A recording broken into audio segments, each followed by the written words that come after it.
Ever wondered how to make the perfect brioche buns with a chocolate center at home? Well, today we'll unravel the secret.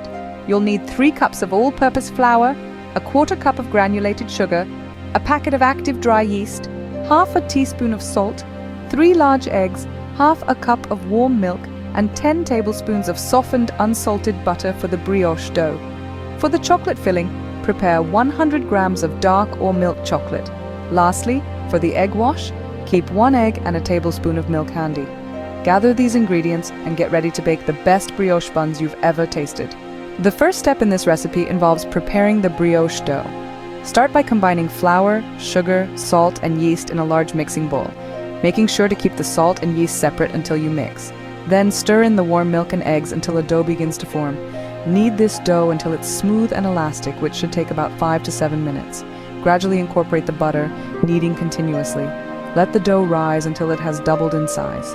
Once the dough has doubled in size, it's time to shape your brioche buns. Now that our dough has risen, it's time to shape our brioche buns. Let's punch down the dough and divide it into even portions.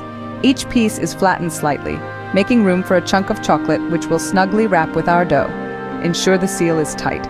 We don't want any chocolate escaping during the bake. Place these on a parchment-lined baking sheet, seam side down. Cover them loosely with a towel for a second rise until they're delightfully puffy. After the second rise, your brioche buns are ready to be baked. With the buns risen and shaped, it's time to bake.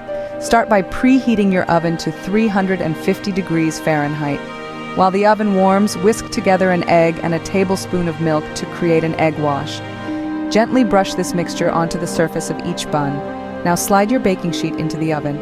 After about 15 to 20 minutes, the buns will be golden brown and heavenly fragrant. Let them cool slightly, then serve. Your homemade brioche buns with a chocolate center are now ready to be enjoyed.